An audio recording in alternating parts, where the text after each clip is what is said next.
अध्याय 8 के प्रश्नावली 8.1 का पहला प्रश्न है, निम्नांकित फलनों का ग्राफ बनाइए।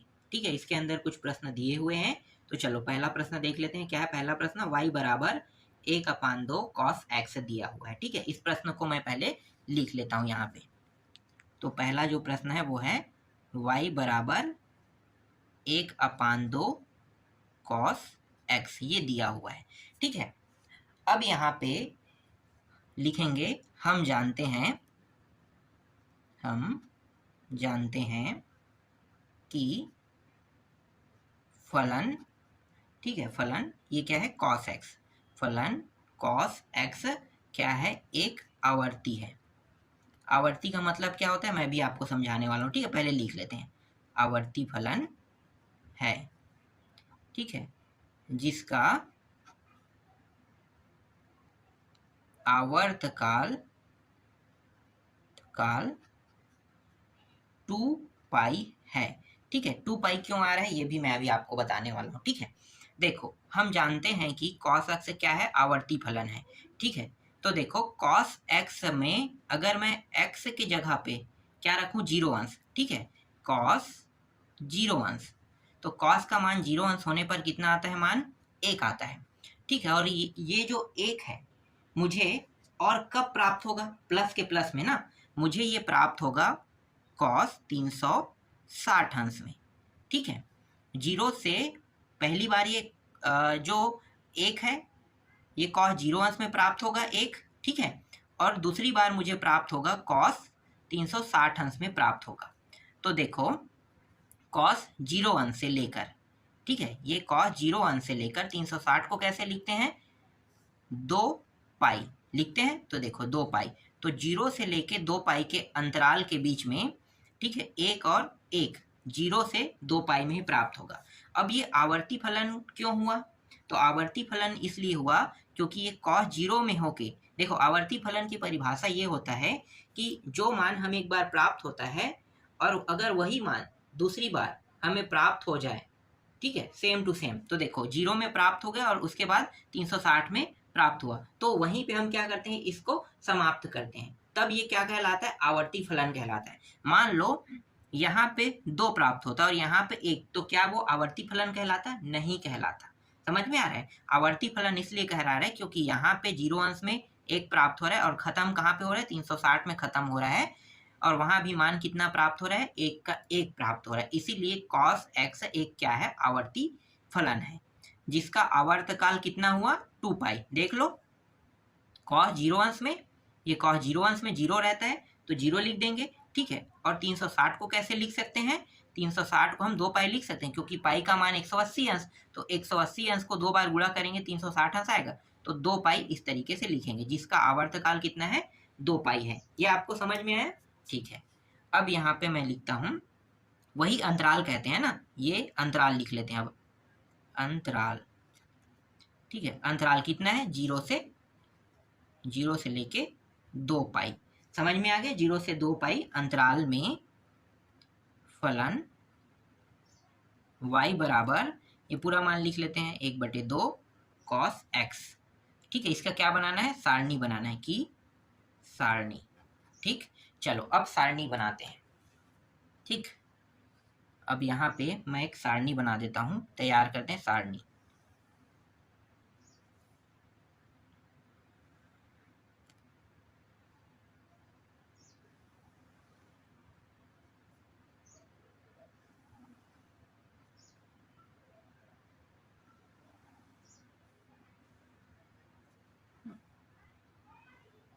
ये x 0 अंश, इसके बाद 30 अंश,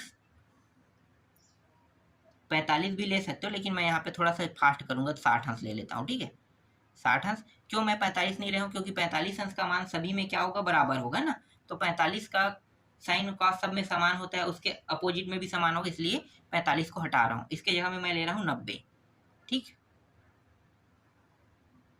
फिर 90 के बाद 120, 120 के बाद 150, 150 के बाद 180 अंश, 180 अंश के बाद 210 अंश, 210 अंश के बाद 240 अंश, 240 के बाद 270 अंश, 270 के बाद 300 और 300 के बाद 330 अंश, ठीक है, और ये लास्ट 360 अंश, ठीक है। ज़्यादा अंतराल ना लेके इस तरीके से ये 240, 270, 300, 330 और 360 अंश हमने लिया, ठीक है। अब देखो कॉस का 0 अंश में यहाँ पे मैं लिखूंगा, क्या लिखूंगा, कॉस एक्स लिखूंगा, ठीक है। क्या लिखूंगा, कॉस एक्स लिखूंगा, क्योंकि मैं कॉस एक्स का मान निकालूंगा, ठीक है। और किसका मान निकालूंगा, और यहाँ पे मैं निकालूंगा 1/2 कॉस एक्स का मान, है ना। तो कॉस एक्स जिसे हम क्या कहते हैं, वाई कहते हैं, तो वाई लिख दो, कॉस एक्स यहाँ पे लिख लेते हैं, कॉस एक्स और ये वाई का मान बराबर क्या होगा, चलो यहाँ पे लिख देते हैं 1/2 कॉस एक्स। इसी का मान हम क्या कर रहे हैं, निकाल रहे हैं, या तो हम उसे वाई भी कहेंगे या फिर हम 1/2 कॉस एक्स भी कहेंगे, ठीक है। चलो तो यहाँ पे देखो कॉस का मान अगर मैं 0 अंश लेता हूँ, ठीक है, कॉस का मान मैं क्या ले रहा हूँ, 0 अंश ले रहा हूँ, तो कॉस 0 अंश में मान कितना होता है, 1 होता है। त्रिकोणमिति सारणी में कितना होता है, 1 होता है। तो चलो हल करते हुए मैं आपको बताऊंगा, ठीक है। ये y बराबर, हम इसको उपयोग करेंगे, y बराबर 1/2 ये कॉस x, ठीक। हल करें तो ये y बराबर, मैंने पहले क्या किया, कॉस x, ठीक है। तो x के कॉस x का मान मतलब x की जगह पे 0 अंश लेने पर कितना आ रहा है, 1 आ रहा है, तो ये मान मैं डायरेक्ट रख दूंगा, ठीक है। देखो कॉस ये जो x है, ठीक है, यहाँ पे मैंने क्या रखा, 0 अंश रखा, तो 0 अंश रखा तो इसका मान क्या हो जाएगा, 1 हो जाएगा। ये समझ में आ गया आपको, ठीक है। अब जब मैंने यहाँ पे 1 रखा तो y का मान कितना आएगा, तो y का मान अब निकाल रहे हैं, तो इसका मान 1, ठीक है, इसका मान 1, और यहाँ पे क्या हो जाएगा, 1 का गुणा, ठीक है। तो 1 गुणा 1 1 ही होगा, है ना। तो 1/2, 1/2 को भाग करोगे कितना आएगा, 0.5, तो y का मान कितना आ जाएगा, 0.5 आ जाएगा, ठीक है। x का मान तो हम निकाल लेंगे सिंपल तरीके से, y का मान के लिए थोड़ा सा हल करना पड़ेगा, है ना। लेकिन अगर x का मान अगर करनी में आ रहा है, तो मतलब cos x का मान करनी में आ रहा है, तब क्या करोगे, चलो मैं उनका भी आपको ट्रिक बताता हूँ, सभी मानों को हम आसानी से निकाल लेंगे, ठीक है। देखो अब यहाँ पे मैं क्या करूंगा, ये जो कॉस एक्स है ना, इसके जगह पे देखो 30 अंश रखते हैं, तो 30 अंश रखने पर कितना होता है, ठीक है। कॉस एक्स की जगह पे 30 अंश रखूं तो कॉस 30 अंश का मान कितना होता है, कॉस 30 अंश का मान होता है करनी 3/2, यही होता है करनी 3/2। अब करनी 3 का मान बताओ, आपको पता है क्या, नहीं पता है ना, तो निकालोगे कैसे, चलो मैं आपको निकाल के बताता हूँ। देखो एक तरीका होता है भाग करने का, मैं आपको दिखाता हूँ, ठीक है। ये तरीका है, भाग करते हैं। तो यहाँ पे मैंने क्या किया, मैंने 3 को रखा, ठीक है, 3 को रख रहा हूँ, और पहाड़ा मैं उतने बार पढ़ूंगा, जैसे 1 का पहाड़ा मैं 1 बार पढ़ सकता हूँ, 2 का पहाड़ा 2 बार, 3 का पहाड़ा 3 बार। ऐसा नहीं कि 2 का पहाड़ा मैं 4 बार पढ़ूंगा, 2 का पहाड़ा मैं 5 बार पढ़ूंगा, ऐसा नहीं। ये जो ट्रिक है ना, ये दशमलव निकालने के लिए ही, मतलब ये करनी से किसी मान को, जिस मान को हम करनी से बाहर नहीं निकाल सकते, उस मान को निकालने के लिए इस ट्रिक का उपयोग किया जाता है। तो हम क्या करेंगे, देखो 1 का पहाड़ा जब मैं पढ़ूंगा तो सिर्फ मैं 1 बार ही पढ़ सकता हूँ, तो 1 का पहाड़ा 1 बार पढ़ने पर 1 आएगा गुणा होने पर। 2 का पहाड़ा पढ़ूंगा तो 2 ही बार पढ़ सकता हूँ, ज़्यादा नहीं, ठीक है, तो कितना हो जाएगा 4। अगर मैं 3 का पहाड़ा पढ़ता हूँ तो 3 बार पढ़ूंगा और कितना होगा, 9 होगा। समझ में आ रहा है। तो देखो जब मैं 1 का पहाड़ा 1 बार पढ़ता हूँ तो 1 आता है, 2 का पहाड़ा 2 बार पढ़ता हूँ 4 आता है, तो 4 तो 3 से ज़्यादा हो रहा है, तो मैं 1 का पहाड़ा 1 बार पढ़ सकता हूँ, ठीक है। तो 1 का पहाड़ा मैंने पढ़ा, कितने बार पढ़ा, 1 बार, ठीक है। तो 1 आया, 1 बार गया वो, ठीक है। और यहाँ पे देखो कितना आया, 1, तो ये 1 यहाँ पे आ जाएगा, घटा दो, घटाने पर यहाँ पे 2 बचेगा। अब यहाँ पे डायरेक्ट ना 2 शून्य उतारा जाता है, ना कि 1 शून्य, याद रखना, और यहाँ पे लग जाता है दशमलव, ठीक है। इसके पीछे कोई भी संख्या नहीं है, तो संख्या नहीं है तो क्या करेंगे, डायरेक्ट इसको घटाने के बाद मैं क्या करूंगा, डायरेक्ट 2 शून्य लूंगा और 1 दशमलव लिखूंगा, ठीक है। ये ट्रिक याद रखना, कोई भी करनी के मान को अगर हमें करनी से निकालना है तो हम इसी ट्रिक का उपयोग करेंगे, ठीक है। तो यहाँ पे मैंने क्या किया, 2 जीरो लिया। अब क्या करूंगा, ये 1 और 1 जोड़ देंगे, जोड़ेंगे तो कितना आ जाएगा, 2 हो जाएगा, ठीक है। कितना हुआ, 2 हुआ। ठीक, अब ये 2 तो रहेगा, समझना 2 तो रहेगा, ठीक है। इस 2 के साथ मैं ऐसे संख्या ऐड करूँगा जिनका पहाड़ा पड़ने पर 200 से ज़्यादा ना हो, ठीक है, 200 से ज़्यादा ना हो। तो देखो 2 को तो मैंने रखा, लेकिन मैं जिनका भी पहाड़ा पढ़ूँगा वो उतने ही बार ही रहेगा। तो देखो यहाँ पे मैं 7 ले रहा हूँ और यहाँ पे मैं 7 ले रहा हूँ, ठीक है। कितना हो गया? 7 और 7 लिया, लेकिन 2 पहले वाले के साथ क्या रहेगा? अटैच रहेगा। इसके साथ नहीं, पर पहले वाले के साथ क्या रहेगा? गुणा। तो ये 27 हो गया, 27 गुणी 7। तो देखो 7 यहाँ पे, 7 यहाँ पे है ना, तो 7 और 7 गुणा कर दो, तो कितना हो जाएगा? तो ये हो जाएगा 189 हो जाएगा, है ना। तो मैं यहाँ पे 189 लिख देता हूँ। कितने बार गया? देखो 7 है ना, तो यहाँ पे 7 आ जाएगा, ठीक। इस 189 को मुझे यहाँ पे रखना है, घटा देना है, 1 आएगा, इसको घटाएंगे तो 1 आएगा, ठीक है। ये तो 0 हो जाएगा, ठीक। और यहाँ पे कितना था? 7 था ना। अब ये 7 जो है, देखो 27 बन गया, और 7 को क्या किया था इसके साथ, मतलब ये 27 बन गया, है ना, और ये 7 क्या था? गुणा था, तो इस 7 को जोड़ देंगे इसके साथ। तो कितना हो? 7 दूनी 14 का 4, हासिल आए 1 3, 34, ठीक है। कितना बन गया? 34 बन गया ठीक। तो ये हो गया 34। अब यहाँ पे फिर से 2 जीरो उतार लेते हैं, ठीक है। क्या उतारेंगे? 2 जीरो, ठीक। अब मैं यहाँ पे ऐसा संख्या लूंगा, कहाँ पे? 34 के साथ, कि ये 1100 से ज़्यादा नहीं होना चाहिए। तो मैंने 3 और 3, देखो 3 और 3 आ गया। यहाँ पे 34 को इस बार इसके साथ पूरा उतार दिया, ध्यान देना। देखो यहाँ पे 2 था, तो 2 बस को मैंने उतारा था ना, तो 7 को क्या कर 27 बन गया था, है ना। ये 34 है, तो कितना बन जाएगा? 343 बन जाएगा। यहाँ पे 3 उतारेंगे, 343 गुणित 3 करेंगे, कितना होगा? 3 3 9, 3 चौक 12 का 2, हासिल आई 1, 3 3 9 1 10, कितना हो गया? 1029 आ गया।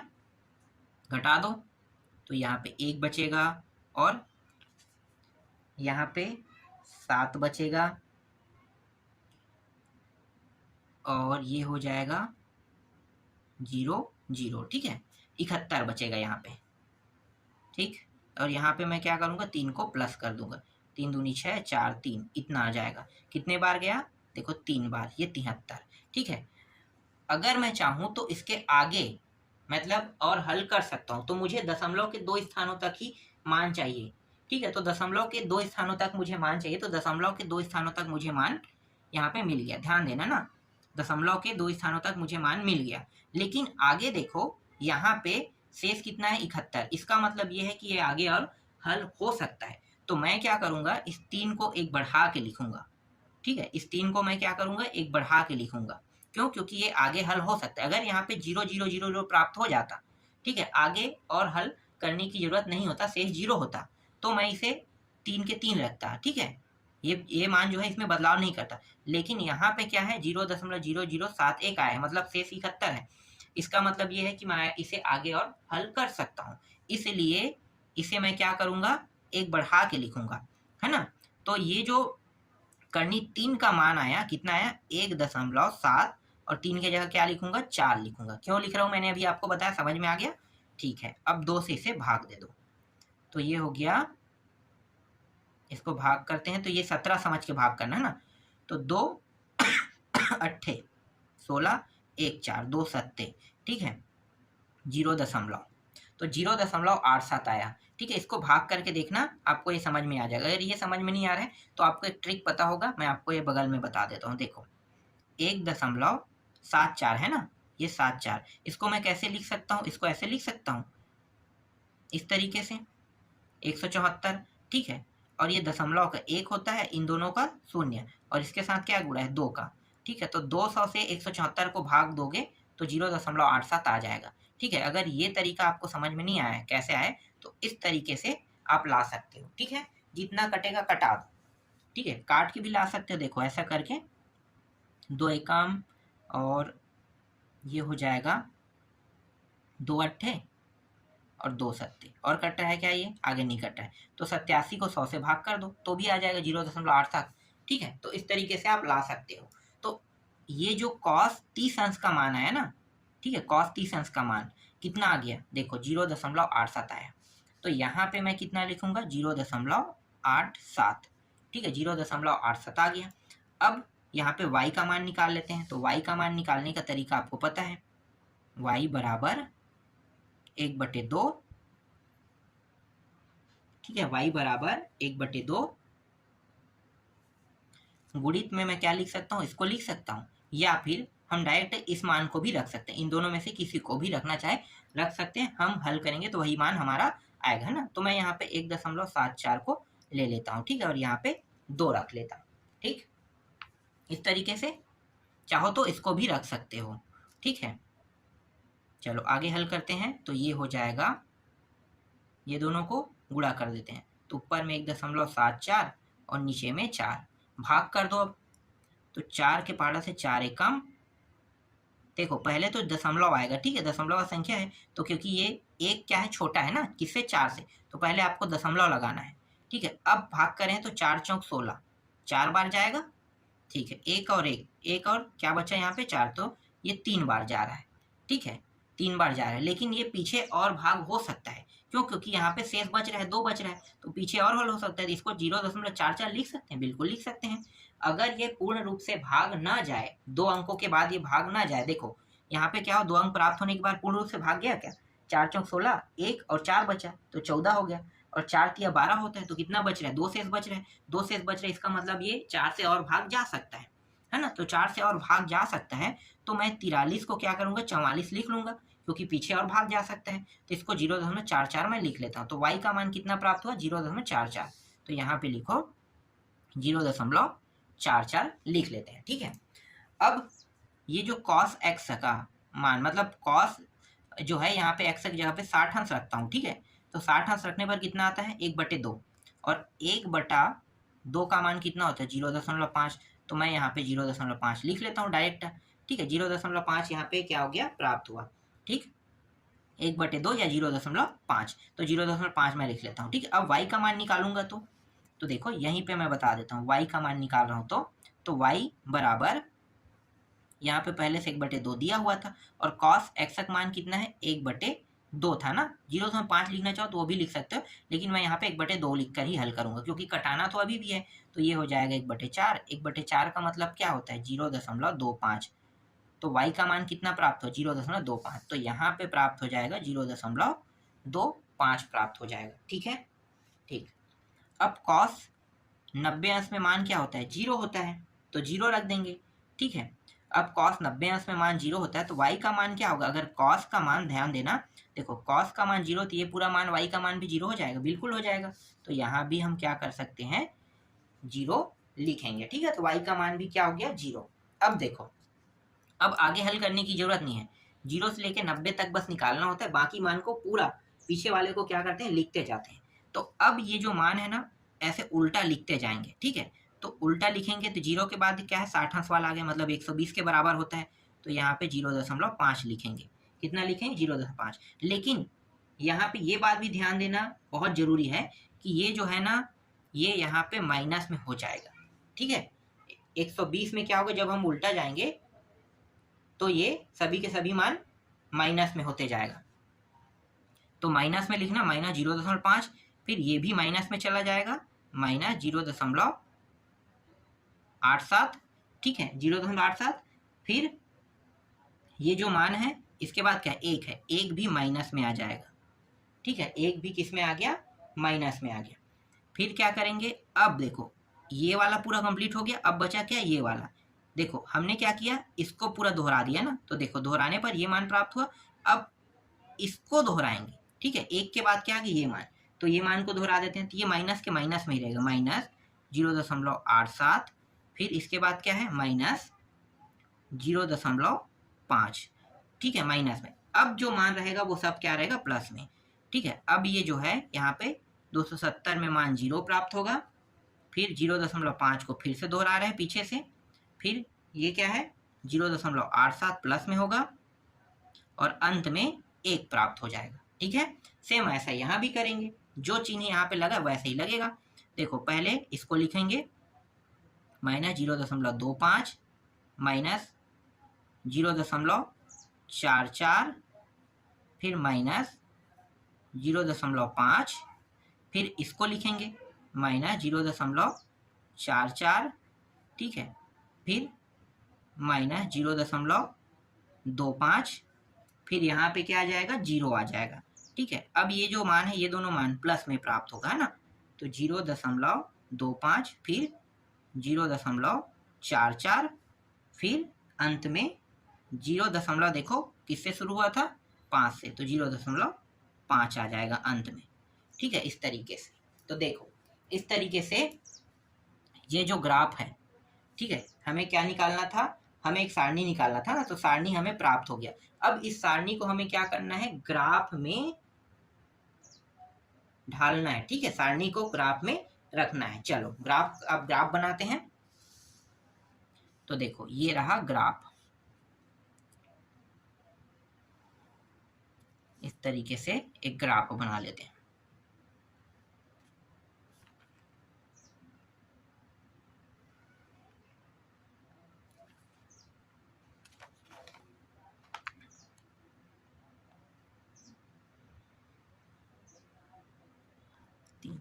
ठीक है, देखो ये 0.5 से ज़्यादा नहीं गया है ना, इससे कम होते गया है, फिर 0.5 में ही जाके खत्म हुआ है। और इस वाले को देखो अंश में कितना है, 0 से लेके 360 अंश तक के गए हैं। तो इसको हम अंश में लेंगे cos x वाले मान को। ठीक है, ये अंश के हिसाब से गया है। ठीक है, तो अंश के हिसाब से इसे लेंगे। और इसको हम किसके हिसाब से लेंगे, इसको हम 0.5 से लेके 0.1 तक के गया है ना, तो इसको इसी हिसाब से लेंगे। तो चलो, तो ये y अक्ष है, ठीक है, और ये x अक्ष है। ये y डैश है जिसमें माइनस के मान को लिखा जाता है। ठीक है, x के कोई भी मान माइनस में है कि नहीं, है ना, तो x के जो मान माइनस में उसको देखने की जरूरत नहीं है। हम क्या करेंगे, यहाँ पे नीचे साइड लाएंगे, वो आ जाएगा। ठीक है, और ये ऊपर साइड जाएगा तो वो रहेगा। ठीक है, समझ में आ जाएगा ना, तो यही रहेगा। देखो ये 0.2, 0.4 और 0.6, ये सब माइनस वाले को दर्शा रहा है। ठीक है, एक्स के वाई के, ये प्लस वाले को दर्शा रहा है, 0.2, 0.4 और 0.6। ठीक है ठीक, अब यहाँ पे मैं लिख देता हूँ 60 अंश। ठीक है, ज़्यादा नहीं करते हैं, बड़े बड़े कर देते हैं, 120 अंश, फिर 167 के अंतर ले रहे हैं ना, 240, फिर 360, और फिर अंत में एक सेकंड 360 क्यों लिखें, 300 लिखेंगे ना। अब अंत में 360 लेंगे, तो बड़ा बड़ा लिख लेते हैं। ठीक, ठीक है, ध्यान देना। अब करने वाले क्या है भाई, अब ना यहाँ पे देखो,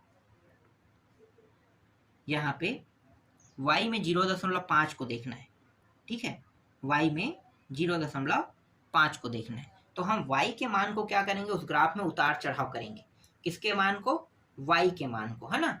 तो y के मान को अब उतार चढ़ाव करते हैं। तो ये 0.5 हो गया, तो यहाँ पे आ जाएगा, प्लस में था ना 0.5, तो ये आ गया। ठीक है, अब देखो कैसे उतार चढ़ाव हुआ है उतार चढ़ाव कैसे हुआ है, 0.5, 0.4, 0.2। तो 60 अंश तक के जाते तक देखो कितना उतार चढ़ाव हुआ है, तो ये 0.25 तक के गया है। ठीक है, 0.25। तो देखो यहाँ से हमने क्या किया, उतार चढ़ाव कर रहे हैं, तो ये उतार चढ़ाव में इस तरीके से ये रहा।